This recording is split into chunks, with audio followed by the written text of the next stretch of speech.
नमस्कार मित्रांनो, आज आपण जाणार आहोत मूळच्या पाकिस्तानमधील बलोचिस्तान पर्वतरांगांमध्ये स्थित हिंगलाज मातेचे भारतातील एकमेव असलेले नाशिकमधील खेड या गावात. देवीच्या जगभरात 51 शक्तिपीठांपैकी हे पहिले शक्तिपीठ असलेल्या हिंगलाज मातेला भक्ताच्या विनवणीमुळे पाकिस्तानातून थेट नाशिकमध्ये यावे लागले, अशी आख्यायिका आहे. निफाड तालुक्यातील खेड या गावात देवी भक्तासोबत आली आणि याच ठिकाणी थांबली. देवीचे भक्त श्री डोंगरपुरी महाराज यांनीही या ठिकाणी देवीची सेवा करत संजीवनी समाधी घेतली.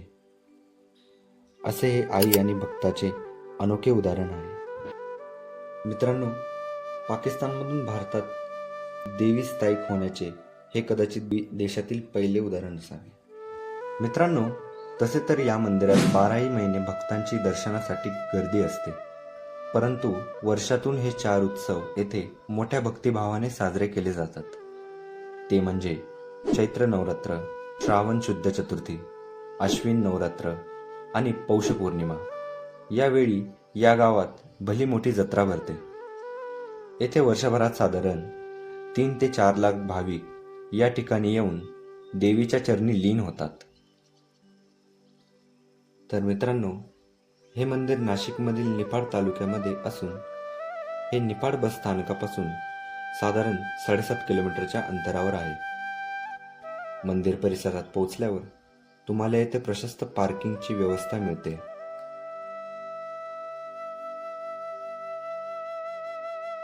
मंदिराच्या सभागृहात प्रवेश केल्यावर तुम्ही बघू शकता, हे अत्यंत मोठे आणि प्रशस्त सभागृह आहे. येथे कीर्तने व महाप्रसादाचे कार्यक्रम नेहमी होत असतात आणि येथेच मंदिराचे कार्यालयही आहे. त्यानंतर आपण आत प्रवेश करतो ते मंदिराच्या गर्भगृहात, जेथे तुम्ही बघू शकता की हे गर्भगृह पूर्णपणे काचेच्या नक्षीकामाने बनवण्यात आले आहे आणि समोरच आपल्याला बघायला मिळते देवी मातेचे सुंदर रूपाचे दर्शन.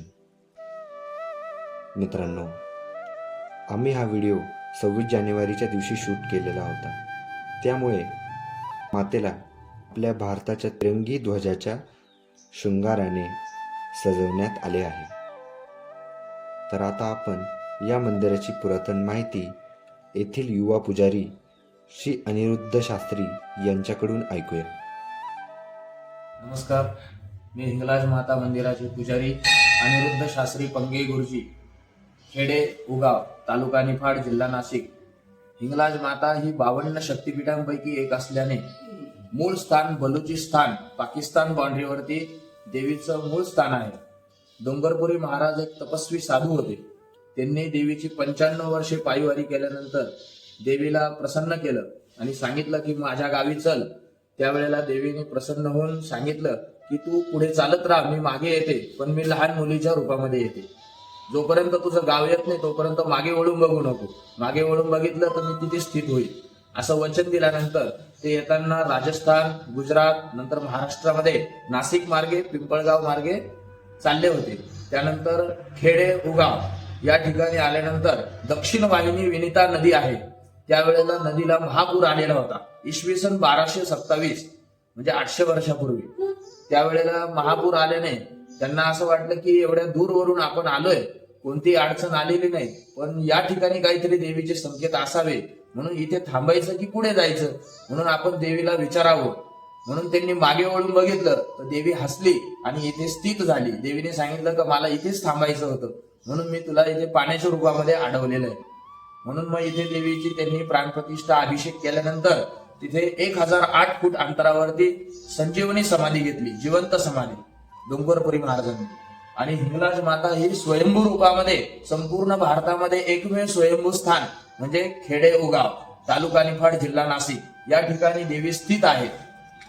देवीचे वर्षातून 4 उत्सव केले जातात. एक चैत्र नवरात्र, गुढीपाडव्यापासून तर रामनवमीपर्यंत पूर्ण 9 दिवस घटस्थापना असते, मोठे उत्सव असतात, महाप्रसाद असतो.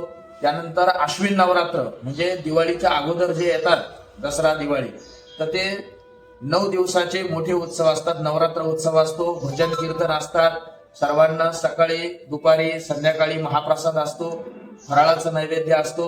असं हे सर्व 9 दिवसाचे मोठे नवरात्र उत्सव होतात. आणि त्यानंतर देवीचा 2 उत्सव मोठे असतात. एक म्हणजे ज्या स्थानापासून मूळ स्थानापासून देवी निघाली तो म्हणजे श्रावण शुद्ध चतुर्दशी, रक्षाबंधनाच्या आदल्या दिवशी ऑगस्ट मध्ये, त्या दिवशी मूळ स्थानापासून निघाली म्हणून देवीचा इथे मोठा उत्सव केला जातो. त्यावेळेला सुद्धा महाप्रसाद असतो. त्यानंतर पौष पौर्णिमा कधी डिसेंबरमध्ये कधी जानेवारीमध्ये असते. तर शाकंभरी पौष पौर्णिमा त्या दिवशी सुद्धा देवीचा 1 दिवसाचा मोठा उत्सव असतो. त्यावेळेला मोठे भाविक येत असतात. सर्व इथे आल्यानंतर दर्शन करतात, अभिषेक करतात, पूजा करतात, ओटी पूजन करतात, देवीला नवस करतात. आणि हिंगलाज माता ही नवसाला पावणारी देवी असल्यामुळे भरपूर दूरवरचे लोक येतात. ज्यांना संतती नाही त्यांच्यासाठी सुद्धा देवीला संकल्प केल्यानंतर, नवस केल्यानंतर देवी त्यांना नवसाला पावते. त्यानंतर ज्यांचा विवाह होण्याची इच्छा असेल, विवाहासाठी सुद्धा नवस केल्यानंतर देवी इच्छा पूर्ण करते. अनेक प्रकारचे काही ज्यांना शारीरिक बाधा असतील, त्रास असतील, त्यांनी सुद्धा देवीला जर काही नवस कबूल केला, पूजा कबूल केली तर नक्कीच देवी त्यांना नवसाला पावणारी असते. अशी ही स्वयंभू रूपामध्ये देवी इथे स्थित झालेली आहे. आपण सुद्धा सर्वांनी देवीच्या दर्शनाला अवश्य यावं, पूजा करावी. देवी नक्कीच तुम्हाला प्रसन्न होईल. धन्यवाद दादा, संपूर्ण माहिती दिल्याबद्दल. तर मित्रांनो, देवीचे दर्शन घेऊन आणि देवीला प्रदक्षिणा घालून आम्ही आलो श्री डोंगरपुरी महाराज यांच्या समाधी मंदिरात. आणि हे देवीच्या मंदिरापासून 500 मीटरच्या अंतरावर आहे. मूळ हरियाणा येथील दशमान गोसावी समाजाचे महंत श्री डोंगरपुरी महाराज हे बलुचिस्तान येथील डोंगर रांगांमध्ये स्थित असलेल्या हिंगलाज मातेचे निस्सीम भक्त होते. त्यांच्याच भक्ती मार्गाने देवी या ठिकाणी स्थानापन्न झाली आणि त्यांनीही देवीची सेवा करत करत येथे संजीवनी समाधी घेतली.